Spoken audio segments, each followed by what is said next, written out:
शिक्षा coaching classes के YouTube channel में मैं आपका स्वागत करती हूं। आइए स्टूडेंट्स, आज हम क्लास 12 के नए सेशन 2021-22 के लिए सब्जेक्ट मैथ्स का यूनिट फर्स्ट संबंध एवं फलन का एक्सरसाइज 1.1 का एग्जाम्पल नंबर 5 देखते हैं। तो देखते हैं हम एग्जाम्पल नंबर 5 का सॉल्यूशन। देखिए स्टूडेंट्स, ये है आपका एग्जाम्पल नंबर 5 एनसीईआरटी का। ठीक है, देखो अभी हम जो भी सवाल बना रहे हैं वो तुल्यता संबंध पर आधारित है। किस पर आधारित है? तुल्यता संबंध। ठीक है, और आपको पता ही है कि तुल्यता संबंध के लिए हमको 3 कंडीशन को चेक करना पड़ता है। कौन से कंडीशन होते हैं? 3। एक तो स्वतुल्य होना चाहिए, दूसरा सममित होना चाहिए और तीसरा क्या होना चाहिए? संक्रामक होना चाहिए। अगर ये तीनों शर्तें दिए गए संबंध के लिए लागू होते हैं तो हम ये कह सकते हैं कि दिया गया संबंध तुल्यता संबंध है। सबसे पहले तो अपने दिमाग में आपको मतलब सॉल्यूशन बनाना है बिना पेन चलाए। सबसे पहले देखिए यहाँ पे कि किसको हमको तुल्यता संबंध पूछ रहा है, किस में तुल्यता संबंध पूछ रहा है। तो भाई सिंपल सी बात है, संबंध में ही तुल्यता संबंध पूछेगा। क्यों? क्योंकि संबंध में ही तुल्यता संबंध पाया जाता है और हम तुल्यता संबंध ही पढ़ रहे हैं। तो यहाँ पर आर का मान क्या दिया है? सबसे पहले तो देखते हैं। देखो आर का मान क्या दिया है हमारे पास में? आर बराबर दिया है ए बी सच दैट संख्या 2 a माइनस बी को किसको? a माइनस बी को विभाजित करती है। कहने का मतलब ये है कि यहाँ पे जो रिलेशन दिया हुआ है ना, जो भी संख्या है तो संख्या 2 a माइनस बी को विभाजित करती है। a माइनस बी को मतलब कि उन दोनों का जो भी अंतर होगा उसको क्या करती है? ये विभाजित करती है। तो अब देखो, सबसे पहले तो यहाँ पे ध्यान देना है कि क्या ये तुल्यता संबंध होगा इसमें क्या। सबसे पहले तो यहाँ पर ध्यान देना है आपको कि तुल्यता संबंध स्वयं का स्वयं से संबंध होता है। देखो आपको सॉल्यूशन में यहाँ पे सबसे पहले तो संबंध दिया है वो लिखना है। और समुच्चय क्या है? तो समुच्चय में ये कहा है कि पूर्णांकों का समुच्चय होगा। किसका समुच्चय होगा? पूर्णांक। पूर्णांक मतलब हम क्या कहते हैं उसे? इंटीजर नंबर, और जिसको हम जेड से रिप्रेजेंट करते हैं। तो पूर्णांकों का समुच्चय को हमको इस संबंध में यूज़ करना है, क्योंकि स्पष्ट रूप से वहाँ पे समुच्चय के बारे में हमको दिया गया है और समुच्चय देना ही पड़ता है, क्योंकि बिना समुच्चय के हम किसी संबंध की तुलना नहीं कर सकते। अब हम यहाँ स्वतुल्य की बात करते हैं। स्वतुल्य का मतलब होता है स्वयं का स्वयं से रिलेशन। अब देखिए ये जो कंडीशन दिया है क्वेश्चन में कि a माइनस बी है ना, a माइनस बी जो है वो संख्या 2 a माइनस बी को विभाजित कर रही है ना। विभाजित कर रही कहने का मतलब a माइनस बी बटे 2 करने के बाद में यहाँ पे कोई ना कोई एक पूर्ण संख्या मतलब आएगी जो भी है, पर पूर्णतः भाग चले जाएगा। क्योंकि विभाजित करने का मतलब ही क्या है यहाँ पे कि इस संख्या को, किसको? a माइनस बी को। कोई भी संख्या हो सकती है a माइनस बी की जगह 4, 6, 8। भाई देखो अगर 2 उसको विभाजित कर रही है तो सिंपल सी बात है कि 2 विभाजित कर रही है तो 2 के पहाड़ी में ही आ रहा होगा वो, तभी 2 विभाजित कर रही है। आपको पता ही है कि ऐसी संख्याएं जिसमें 2 का भाग जाता है उसे हम क्या कहते हैं? सम संख्या। भाग जाना या विभाजित करना एक ही शब्द है। तो ये बताइए, अगर ये जो a माइनस बी है, जो भी मतलब यहाँ पे a माइनस बी मतलब दोनों का जो भी अंतर आएगा, हमको नहीं पता वो कौन सी संख्या होगी, लेकिन हाँ इतना ज़रूर पता है कि उनका जो अंतर आएगा वो 2, 4, 6, 8, 10 इस तरह से अंतर आएगा। ठीक है, तभी तो विभाजित करेगा, वरना करेगा कि विभाजित 2 उनको नहीं। भाई 2 किन्हीं विभाजित करेगा? जो 2 के पहाड़े में आते हैं उन्हें ही विभाजित करेगा। किसी दूसरी संख्या विभाजित करेगा क्या? बिल्कुल नहीं करेगा। ठीक है, तो यहाँ पे आपको ध्यान देना है कि कुल मिला के अगर हम देखें यहाँ पे तो क्या स्वयं का स्वयं से कोई संबंध है इस तरह से विभाजन में? बिल्कुल है। देखिए कैसे, अगर हम बात करें तो 2 की बात हो रही है ना, तो 2 मतलब कौन सी ऐसी संख्या है जो स्वयं से स्वयं का संबंध दर्शा रही है इस कंडीशन के लिए? देखो 2 है ना, क्योंकि 2 का भाग 2 में ज़रूर जाता है। ठीक है, तो यहाँ पे आपको ध्यान देना है कि क्या इसमें स्वतुल्य संबंध होगा? तो बिल्कुल होगा भाई, सिंपल सी बात है। क्योंकि इन अवयवों में से है ना, जैसे हमने कल देखे थे एग्जाम्पल नंबर 4 में कि कोई ना कोई एलिमेंट्स, ज़रूरी नहीं कि सभी के सभी, ठीक है, इनमें से कोई ना कोई एक एलिमेंट्स जो है वो सोयम 2 की तरह है तो वो कौन है, 2 है। भाई सिंपल सी बात है, तो सोयम में सोयम का भाग तो जाएगा ही जाएगा, इसीलिए दिया गया संबंध क्या होगा, स्वतुल्य होगा। अब इसकी थ्योरी कैसे लिखेंगे, देखो थ्योरी तो वैसे ही लिखना है जैसे हमने पहले लिखते आए हैं। थ्योरी में क्या लिखेंगे, दिया गया संबंध आर स्वतुल्य होगा यदि समस्त ए एलिमेंट z के लिए, समस्त ए एलिमेंट z मतलब कि क्या है स्टूडेंट्स, z मतलब पूर्णांक संख्या। पूर्णांक संख्या आपको पता ही है, यहाँ पे 0, ठीक है, फिर क्या होता है +1, फिर +2, फिर +3, ऐसा चलते जाता है। और इधर पे -1, -2, फिर ये डैश डैश डैश -3, मतलब माइनस अनंत तक की जाता है, ठीक है। अब यहाँ पर जो है जैसे 2 की बात आती है तो 2 से मतलब विभाजित है, ठीक है। तो इस तरह से हम यहाँ पर देखेंगे कि समस्त पूर्णांक संख्या या समस्त ए एलिमेंट z के लिए 2a-a को विभाजित करता है, ठीक है। देखो हाँ विभाजित करता है, ये 2 बार लिखा गया है स्टूडेंट्स यहाँ पे, सॉरी। तो विभाजित कर, चूँकि यह विभाजित करता है इसीलिए, ठीक है।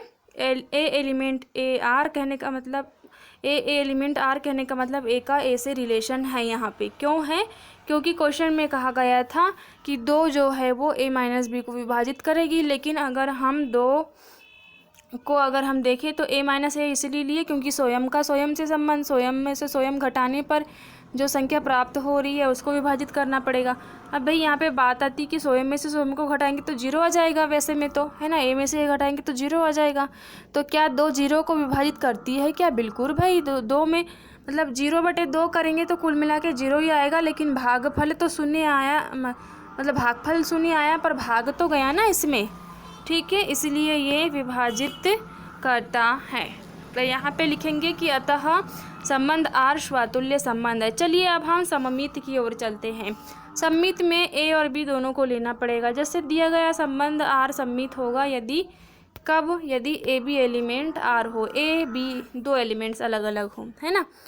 अब देखो क्या a - b को 2 विभाजित करेगा क्या, a - b कहने का मतलब कि जो भी संख्या है उसका अंतर जो है वो 2 से विभाजित होगा। अब कुछ भी हो सकता है, ठीक है। जैसे 2 संख्या में हमने यहाँ पे 8 ले लिए और यहाँ पे 4 ले लिए, तो 8 में से 4 जाएगा तो कितना बचेगा, यहाँ पे 4 ही बचेगा कुल मिला के। तो क्या 4 2 से विभाजित है, बिल्कुल है। कितने बार में, 2 बार में विभाजित है, ठीक है। तो जो भी अंतर आएगा क्या वो 2 से विभाजित होगा दोनों संख्याओं का, ठीक है, बिल्कुल होगा, क्योंकि यहाँ पे पूर्णांक संख्या की बात हो रही है। स्पेशली पूर्णांक संख्या को इस क्वेश्चन में समुच्चय के रूप में रखा गया है, तो जो भी अंतर है वो 2 से डिवाइड होगा, ठीक है। देखिए जब a - b को विभाजित करता है तो b - a को भी विभाजित करना चाहिए भाई, तभी तो सममित संबंध लागू होगा। क्योंकि सममित संबंध में हमने देखे थे कि जिस तरह से a का b से रिलेशन है वैसे ही b का a से भी रिलेशन होना चाहिए, ठीक है। तो अगर 2 जो है a - b के अंतर को विभाजित करती है तो b - a के अंतर को भी विभाजित करना चाहिए। तो सिंपल सी बात है भाई, जब a - b का अंतर अगर हम देखें, जैसे 4 में से 2 घटाएंगे तो 2 आएगा, सपोज़ मान लो, तो 2 में से 4 घटाएंगे तो भी 2 ही आएगा। बस बात इतना ही कि यहाँ पे -2 आएगा, लेकिन -2/2 करेंगे तो भाग तो जाएगा ही जाएगा, ठीक है। तो जब a - b के अंतर को 2 विभाजित करता है तो वो b - a को भी विभाजित करेगा। अतः हम कह सकते हैं कि b, जैसे ए बी एलिमेंट आर है तो बी एलिमेंट आर होगा, अतः संबंध आर कैसा होगा, सममित होगा। देखिए कुछ कठिन नहीं है ये प्रश्न, और बिल्कुल ऐसा भी नहीं है कि इनका लॉजिक समझ में नहीं आता। सबसे पहले तो स्वतुल्य सममित को आप अच्छे से समझ लीजिए और फिर संबंध को समझिए कि संबंध आखिर बोलना क्या चाह रहा है। क्या जो संबंध बोलना चाह रहा है उसमें सभी शर्तें लागू हो रही है, अगर हो रही है तो उनको सममित है या स्वतुल्य है लिखना है, और नहीं तो नहीं। अब देखिए संक्रामक की बात करते हैं, तो संक्रामक में यहाँ पर हमको 3 पूर्णांक संख्या लेके चलना पड़ेगा, और संक्रामक में हमेशा 3 ही लेके चलना पड़ता है ना, A B C। तो अब यहाँ पे देखेंगे कि दिया गया संबंध संक्रामक कब होगा। देखिए संक्रामक के लिए अगर A का B से रिलेशन है वही बी का सी से भी रिलेशन होना चाहिए और सी का ए से या ए का सी से भी होना चाहिए, है ना। मतलब कि जो रिलेशन दिया है कि जो 2 है वो ए माइनस मतलब बी को विभाजित करती है। तो कहने का मतलब अगर 2 जो है वो ए माइनस बी को विभाजित करती है, कहने का मतलब ए का बी से रिलेशन है तो बी का सी से भी और सी का ए से या ए का सी से, दोनों तरीके से बोल सकते हैं, भी होना चाहिए। तो अब भाई देखो, हमने ए का बी से रिलेशन तो हमने ऊपर निकाल चुके। अब हम बी का सी से रिलेशन निकालेंगे कि वाकई में बी माइनस सी करने पर जो संख्या आएगी वो 2 से विभाजित होगी क्या नहीं, ये चेक करना पड़ेगा। तो देखिए भाई, सिंपल सी बात है कि अगर हम b माइनस सी भी करेंगे, है ना, पूर्णांक में, मतलब जैसे हमने 1 2 ले लिए और मान लेते हैं हम एक 8 ले लिए, तो 2 में से 8 घटाएंगे तो क्या आएगा, यहाँ पे 6 आएगा। क्या 6 में 2 का भाग जाएगा? बिल्कुल जाएगा। मान लो हम 4 में से 1 घटाते हैं, मतलब 4 में से 2 घटाते हैं तो 2 आएगा। क्या 2 में 2 का भाग जाएगा? बिल्कुल जाएगा। देखिए यहाँ सम संख्या ही लेकर चलनी है, यहाँ स्पेशली सम संख्या क्यों लेकर चलना है, क्योंकि रिलेशन में कहा गया है कि भाग विभाजित है, और भाई 2 से विभाजित तो वही संख्या होगी ना जो सम होगी। तो देखिए जितने भी एग्जाम्पल्स हैं यहाँ सम में सम को घटाना है, ध्यान रखना है आपको, ठीक है। तो जैसे यहाँ पर हम अगर a माइनस बी के बीच में देखें तो उसका अंतर भी सम आएगा, b माइनस सी का भी अंतर सम ही आएगा, और ऑब्वियसली सम आएगा तो 2 से भाग भी जाएगा। अब c माइनस ए की बात कर लेते हैं, ठीक है, c माइनस ए की बात कर लेते हैं। तो c माइनस ए के लिए या a माइनस सी के लिए क्या करना पड़ेगा कि ये जो दोनों संख्या हैं, मतलब a माइनस बी और b माइनस सी, इनको दोनों को जोड़ना पड़ेगा। हमको क्या करना पड़ेगा? दोनों को जोड़ना पड़ेगा। तो उनका जोड़ भी क्या आएगा? एक सम संख्या ही आएगी। सिंपल सी बात है। देखो मान लेते हैं हम यहाँ उदाहरण के लिए, यहाँ 2 ले लेते हैं, यहाँ 4 ले लेते हैं, यहाँ 6 ले लेते हैं। अब देखो इसको a, इसको b और इसको c मान लेते हैं। a में से b घटाएंगे, मतलब 2 में से 4 घटाएंगे तो 2 आएगा। फिर b में से 6 घटाएंगे, 4 में से 6 घटाएंगे तो 2 आएगा। फिर a में से c घटाएंगे तो -4 आएगा। अब ये बताइए, ठीक है, देखिए अगर हम घटाते हैं, जैसे 2 में से 4 घटाएंगे तो -2 आएगा, फिर 4 में से 6 घटाएंगे तो -2 आएगा, फिर 6 में से 2 घटाएंगे या 2 में से 6 घटाएंगे तो क्या आएगा? -4 आएगा।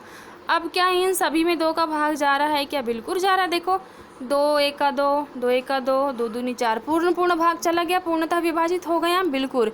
तो कहने का मतलब ये है कि अगर हम a माइनस बी करें या b माइनस सी करें या a माइनस सी करें, तीनों का जो अंतर आएगा वो 2 से विभाजित होगा, क्योंकि क्वेश्चन में स्पेशली सम संख्या की बात कर रहा है। और हमने पिछली कक्षाओं में पढ़ा है कि सम संख्या को सम संख्या से काटने पर जो भागफल है वो भी सम संख्या ही आती है, ठीक है। तो देखिए यहाँ पर जो है ये हम लिख सकते हैं कि अतः a माइनस सी भी 2 से भाज्य है, ठीक है। अतः r कैसा होगा? संक्रामक होगा। तो समीकरण 1 मतलब कि समीकरण 1 2 3 या शर्त 1 2 3 के आधार पर या शर्तों को देखकर हम कह सकते हैं कि दिया गया संबंध समुच्चय जेड में एक तुल्यता संबंध है। भाई तुल्यता संबंध के लिए तीनों का लागू होना बहुत ही ज़रूरी है। अगर इन तीनों में से कोई भी एक में अगर मान लो संबंध लागू नहीं होता तो हम क्या तुल्यता संबंध लिखते? क्या? बिल्कुल नहीं। तो फाइनली हमने देख लिया कि जो रिलेशन दिया था क्वेश्चन में वो रिलेशन तीनों के लिए लागू हो रहा था, क्योंकि यहाँ पे समुच्चय जो दिया था वो पूर्णांक संख्या दिया था। अब मान लीजिए इस क्वेश्चन में समुच्चय पूर्णांक ना देता तो भाई, अगर समुच्चय पूर्णांक ना देता और कोई दूसरी संख्या दे देता ना, जैसे कि पूर्ण संख्या या प्राकृत संख्या या परिमेय संख्या, तब ये कंडीशन लागू नहीं होता, ध्यान रखना, ठीक है। समुच्चय को भी ध्यान में रखना बहुत ज़रूरी है, क्योंकि हर एक एग्जाम्पल में जिसमें संबंध को तुल्यता संबंध या स्वतुल्य समित सिद्ध करने बोला है उसमें एक समुच्चय का जिक्र ज़रूर है, चाहे वो निर्माण रूप में हो या रोस्टर रूप में। तो ठीक है स्टूडेंट्स, 2 ही चीज़ें हैं जो आपको ध्यान रखना है। एक तो संबंध क्या कहना चाह रहा है और कौन से समुच्चय के लिए संबंध बना है, और हम फिर स्वतुल्य समित और संक्रामक को अच्छे से समझ लेंगे तो आसानी से हम बिना पेन चलाए भी इन क्वेश्चनों को अपने मन में हल कर सकते हैं। तो आशा करती हूँ कि ये एग्ज़ाम्पल आपको समझ में आया होगा। अगर कोई डाउट है तो आप मुझे कमेंट करके पूछ सकते हैं स्टूडेंट्स। तो मैं मिलती हूँ आपको नेक्स्ट एग्ज़ाम्पल के सॉल्यूशन के साथ में। तब तक के लिए बाय बाय।